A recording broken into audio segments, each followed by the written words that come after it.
নমস্কার, আমি সাধনা। আজকের বানাবো পালং পনির।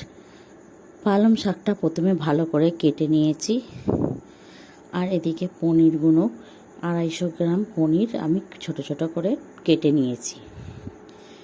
পনিরগুলো কাটা হয়ে গেছে, পালং শাকটা আমার কেটে ধোয়াও হয়ে গেছে। পালং শাকটা প্রথমে একটা কড়াই গরম জল বসিয়ে একটু লবণ দিয়ে পালং শাকগুলোকে দিয়ে দেবো। পালং শাকগুলো হালকা একটু ভাপিয়ে নেব। আমার সেদ্ধ করা হয়ে গেছে। পালং শাকগুলো তুলে বরফ জলে ভিজিয়ে দেবো ঠান্ডা করার জন্যে। বরফ জলে দিলে কালারটা ভালো থাকবে, পালং শাকের কালারটা নষ্ট হবে না, সবুজই থাকবে। আমার পালং শাকটা ঠান্ডা হয়ে গেছে। এবার পালং শাকগুলোকে মিক্সিতে বেটে নেব। আমার পালং শাকটা বাটা হয়ে গেছে। গ্যাসে কড়া বসিয়ে দিয়েছি। কড়ার মধ্যে সাদা তেল দিয়ে তেলটাকে গরম করে ওর মধ্যে 2টো তেজপাতা আর একটু গোটা জিরে ফোড়ন দেব। দিয়ে এর মধ্যে ছোট ছোট করে কেটে রাখা পেঁয়াজ দিয়ে দেবো। পেঁয়াজগুলো একটু ছোট ছোট করে কাটতে হবে। পেঁয়াজগুলো লাল লাল করে ভাজা হয়ে গেছে। এর মধ্যে বেটে রাখা আদা, রসুন আর 2টো টমেটো বেটে রেখেছিলাম সেটাকে দিয়ে দেবো। দিয়ে সেটাকে ভালো করে কষিয়ে নেব।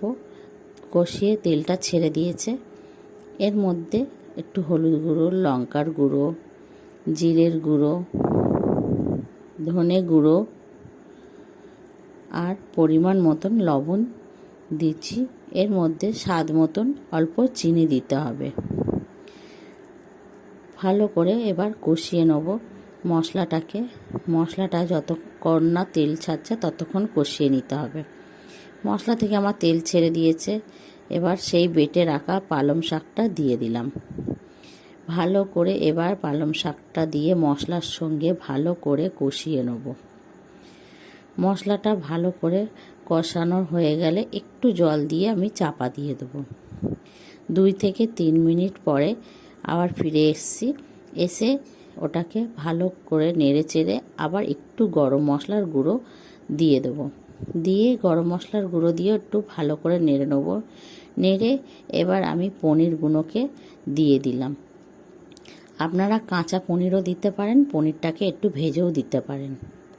এবার এর মধ্যে অল্প করে একটু ঘি দিয়ে ভালো করে নেড়ে চেড়ে নেব। ঘিটা দিয়ে ভালো করে নেড়ে নেওয়ার পরে এর মধ্যে একটু টক দই বা একটু ফ্রেশ ক্রিম, না হলেও একটু মালাই দিতে পারেন। এটা আমার পালং পনিরটা রেডি হয়ে গেছে। এই পালং পনিরটা রুটি, লুচি, পরোটা সব কিছুর সঙ্গেই খেতে ভালো লাগবে।